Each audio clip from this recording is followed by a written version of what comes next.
delighted to be here with Leon. Leon, like me, can you pronounce your surname? Because I want to get it right. Because like mine, not going to Well, it depends. I like to say Stuparic.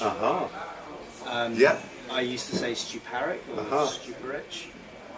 Stuparic. The Croatians spit it out as Stuparic. It becomes very kind of. But because of I break it down to rich and stupa, so Stuparic. I like that. Well, you are here because I'm just interviewing as part of my series of interviews, the Soul Trader series, and it's, if anyone's watching this and wondering why it's noisy, and we might need to project a little bit, it's because we're here in a creative hub in the centre of London, which is quite apt because you're a creative, you're a filmmaker, and you're a maker of, we met during your journey of a documentary you made a while ago, but it's really picking up a movement called the Road to Peace. Yeah, we met quite early in that, at the point where the film was just being finished, and I was trying to figure out how to get it out into the world, and that was about 2 years ago. Right, and it's not just any old film. The reason why you're very passionate about getting this film into the world, because you were very lucky enough to follow around the Dalai Lama for a period of time. And it's a film about peace more than anything else. Right. Which, you know, it's interesting because when I first started looking for films about the Dalai Lama, there weren't any films about the Dalai Lama that showed him the person that he was. Yeah. They were talking about the political situation. They were talking about Tibet. They were looking at maybe his early life, but there was very little footage of him just being himself. Right. So that was the first kind of calling, but then actually what it was really about was trying to understand what his message is. Yeah. And the full circle on it now is understanding that his message is purely about peace. Right. I mean, we know he's won the Nobel Peace Prize, but peace being the main focus. So to flip that on its head, to look for films about peace. Yeah. Most films about peace are actually films about war. Yeah.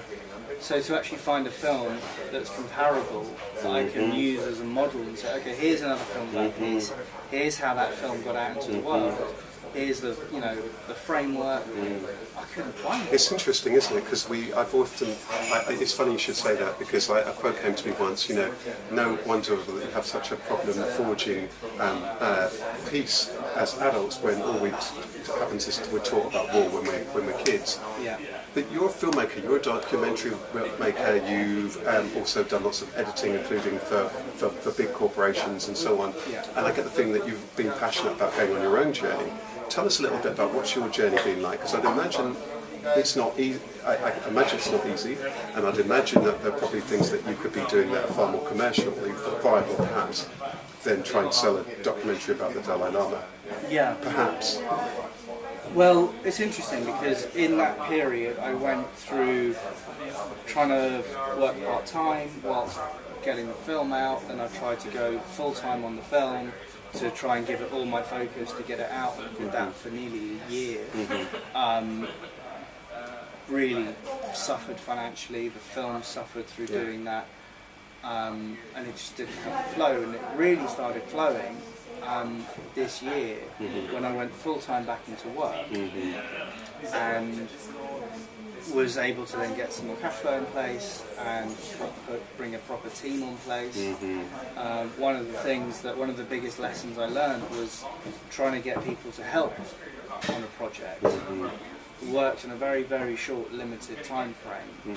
So if somebody comes on board and they say, "Yeah, I'll do anything for peace," I'll gladly. It's the Dalai Lama, and it's wonderful, and people are very enthusiastic. But what you realise is that that's not sustainable. People need to pay their rent. People need to pay their bills. It's just a very, very false way of trying to get a business off the ground. And actually what you need is to be able to pay people, even if it's a small amount of money, to gain the proper relationship between you, to understand the dynamic of how two people can work together. Right. So it strikes me that one of the things that's been a challenge. Clear boundaries. Right, and I imagine also it's been a challenge between this thing about this core, something that you're really passionate about that you wanted to do, and then also what's comes along with it, which is setting up a business or running a business, be it whether it's self-employed or whether it is that limited company, however it is, and the team and all of the stuff that's involved in that. Yeah. I kind of want to ask you a slight sideways question before we then come back to the rest of your journey, which has been fascinating. And I do love the fact that you said that you recognised on that part of that for you was going back to work so that you could afford to invest in this particular thing to bring it to life. Yeah. Tell me a little bit about meeting the Dalai Lama. What impact has that had on your life and your work? And what were you like before and what were you like after? It's funny because I often talk about the fact that when I was with him for about 2 weeks, I was working. Right. So head down, making sure we had everything done, the logistics of having a film crew in place. We had 3 people filming, and all of the different locations we needed to cover, and it was work. I was lucky enough to meet him again the following year, and that's when I could really feel kind of the presence that everybody was talking about. What's really happened is making the film and kind of being able to represent the Dalai Lama's message through a film has brought me to a place where it's embodied a lot of his philosophy and a lot of his way within me. And I remember, it's funny you should say that, I remember when you had a launch event, I think in a theatre here, not far away from here, and you showed, I think, the documentary for the first time, and I happened to be there in the audience, and you showed the documentary, and then there was a question and answer, and you could really see your own emotion and the emotion of people in the room there. So I'd imagine, I get the feeling that every time you see this, and you just showed me a new fantastic trailer for it, I can imagine every time you see that, there's something about that energy that connects with you, and that reminds you why you're doing that. Is that fair to say? It's just something that I get a very strong sense of. I mean, the thing is that the main point of the message, be it from the Dalai Lama, from Gandhi, through the film, whatever, is that peace starts within. It starts with us, it starts with you. The phrase came to my mind last night when I was kind of doing the final touches of the trailer, and I said, we can't expect an individual to solve the problems of the world, but as individuals we can solve the problem of the world. Because it's up to us to change on a personal level. That's right. And then everything else will change from there. So the more that we defer the responsibility of other people, get other people to solve, either be it our health or money or relationships, rather than actually going deep within ourselves and saying, what is it that I'm doing, holding that mirror up to yourself, and life is a mirror, every feedback that you're getting, are you processing that, or are you shutting it out and thinking, no, I'm fine, it's everyone else. Again, deferring it externally. That, bringing it back into yourself and going, right, how can I change to improve the world around me? Right, and I think that you're in the change with this book. I want to know, how have you embodied that in terms of, there's that personal level of going on this journey to be at peace oneself and in everything one does. And creatives often, and many people will be watching this, many people who probably watching this are running creative businesses. We're in a hub here, many of them are creative businesses and so on. How have you gone about that business of going on your journey as somebody who's your own boss? And how have you stayed anchored to that piece? And has that been a challenge? It's been a huge challenge. Everything in the structure of my life as I knew it has changed completely. I think for me the difference was I chose a project about peace, and I chose a project about the Dalai Lama's philosophy, and I took it to heart, and I understood there's an importance for this message, and I persisted with it, and I'm still persisting with it, and risking more than I'm sure, like a lot of entrepreneurs, you risk more than you should. Rationally. Now I look back and I go, why did I risk that? What kind of things did you risk? What things did you risk? Family, friendships, career. Everything. And is it because that this project, this thing, as part of your work, it it developed a life of its own, and then the focus that we have about that this is important means that we... You know, what it is the work that we do is an extension of ourselves. Yeah. So if we know that we need to go through a personal transformation and that work is part of that transformation, it's tied in, and that's from a business sense that's wrong, because you're emotionally tied to your product, and you shouldn't be. You should be objective and say, no, that's not making enough money, move on to the next project and write it off. Yeah.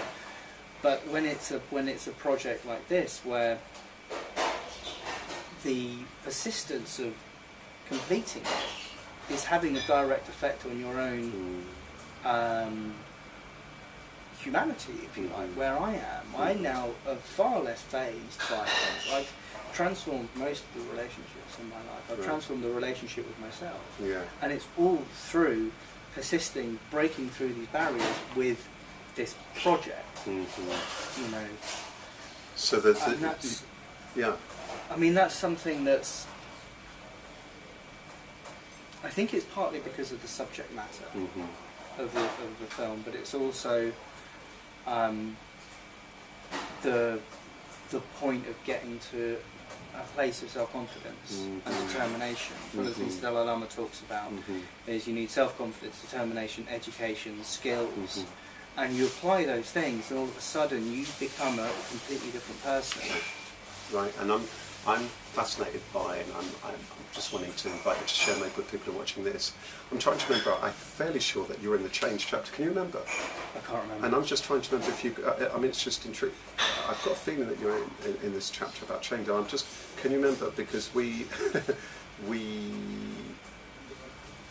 this was about 2012, and we may be, which would have mean we would have been speaking about 2011. In what way have you? What's the learning bit? What's the learning for you as somebody who is a business owner, but somebody who's also a soul tracker, somebody who's doing what it is that you're passionate about and has been on this journey to find peace, and with all of that's involved in terms of learning personally, coming to terms with that in terms of family, relationships, everything else. Yeah. What's been the learning? I think the biggest learning is that you're not actually in control. Letting go, not trying to do everything yourself. I mean, it's all tied into the same genesis, that you're not in charge. You know, I was reading a book the other day that was talking about ego and how when we personalise success, we really start to mess up, because it's like, actually, the reason this film happened wasn't because of me. It happened because, well, firstly, Dalai Lama. Right. Secondly, all the other people that worked on the film. Right. And thirdly, all the other external factors that has allowed me to happen. The fact that I live in London, the fact that, you know, these are circumstances. Right. So it's not this individual genius that's gone through and tried to be this author and just kind of put myself on top of a mountain and written a book. But I love that. And what's that realisation meant practically? So there's this realisation that actually it's not me. This stuff is through circumstances. All of these factors, me, my skill set, my talents, the subject matter. What's that practically meant when you can embody that? What's the impact been on what you're doing? Because I think that what you're saying will resonate with many people who are on that journey of being their own boss, and perhaps on a spiritual journey, because that's for me what this is actually. I'm glad you're saying this, because that's for me what this is about. It's actually about who am I, what's really important in the world, what are my skill sets and what's my talents, how can I naturally let those things blossom. And I think often all the noise, doesn't it, gets in the way. I should be this, I should be this, I'm now that, and all that ego, and we don't allow that flow, that fluidity, and the connections, the interconnections to happen, which is really what it is that I'm passionate. So I'm so glad you've got us stripped of that noise away and to got us back to that. So, I mean, a lot of it is focus. You know, we were talking before about constricting time and being extremely focused with your time, but also with your mind, with your thinking, in the concentrated way as possible, taking out all the distractions. I was working on a documentary for the last few months about Michelin-starred chefs and in their kitchens, going behind the scenes in their kitchens.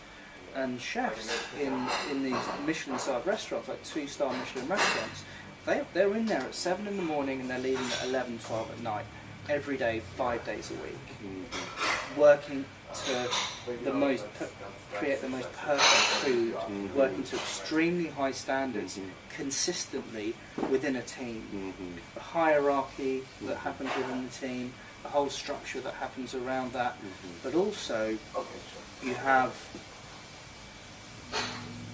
this sheer time and physical energy that's required. And from seeing them working, I realised, you know what, before I used to go, oh God, I've just done a 10-hour day, I'm really tired. These guys do an 18-hour day every day. And it's just about the idea that the mind can go much further if we give ourselves a framework to say, hold on a minute, we can do this, we need to push through those pain barriers, we need to get through these psychological barriers. And a lot of it does come from how you view yourself and how you view the world. You know, how you view the world from your own individual perspective, and actually what it is that you're trying to achieve. And once you know, and who you're trying to achieve it for. So in the kitchens, it's about, everything is about food. Yeah, it's funny when you were saying that. I was watching a documentary that was on recently, it's been on a few times, about the guitarist Jimi Hendrix. And they were showing how he was, people were saying that he always had a guitar. He'd get up in the morning, he'd walk into the kitchen, he'd have a guitar. He was having a guitar, they said, virtually all the time, and he was constantly, fantastic. He was constantly working on it. But also when you see him in interviews, he was a very, very humble man. And it was all about the music. Yeah. And I think there's something about that, isn't it, when someone's doing their work. And it's the music for the people, it's not the music for yourself. I mean, yes, it's for yourself because you love it. If you don't love it, you wouldn't do it. But you're making music for other people to hear, you're making food for other people to eat, you're making films for other people to watch. It's actually very simple. And you try and make that as good as you possibly can for the enjoyment of other people, for the benefit of other people. And you have that determination to do that in as quality a way as possible, for the you know, not just for the motivation of, oh, this food tastes nice. You can blow people's minds with food. Jimi Hendrix blew people's minds with music. You know, it's that there's a place where you can get to in the creative arts where it can have a transformative effect on other people. I really like what you're saying, and I think this is a really good moment to begin to wind that up, because I think that when in anything, and in any business, let's face it, any service, anything that one's doing, one is mindful of actually, why am I doing this, who am I doing this for, and that service. Because I think what can often get in the way is all the noise about this, and this, and have I got this, and we actually forget that the emphasis that it's actually about serving or enabling, what you say, for the other person. That's often lost, and therefore a lot of the momentum and the motivation, or the stuff that actually I suspect will draw other people into what you're doing. Exactly, and I think that I suspect that's one of the reasons why lots of people struggle. They find that there's all sorts of barriers, or that we have lots of issues with lots of even bigger companies where we feel that there's a disconnect. Are they truly serving me? Tell me that we're now at an interesting point for you. I know that with the film that you're on you're having conversations with, in terms of hopefully getting distribution for this, in terms of the film. From here on in, what's Leon's message to Leon in terms of for the rest of your life and the rest of your work? And just a small question there, but mindful of what you said and those wonderful wisdoms that you said. It's kind of what I've learned in the last few months, I think, is, I mean, it's always the most recent learnings are the stuff that you think are the most important, right? But one of the biggest lessons I've learned, and it was a big awakening, I'm talking about, you know, doing this creative work and being of service. Actually, it's from one of the chefs, again in the documentaries, and he was saying that hard work trumps everything. It trumps talent, it trumps skill, hard work trumps all of it. So you can have, like when I was telling you about we edited the trailer last week, and I was sitting there going, last week we need to get it done by today, and I don't, you know, it's not my skill set, but it had to be done. So I was working every hour, you know, I was falling asleep at the edit suite, literally, and working through it to get it to the point where I was really happy with it.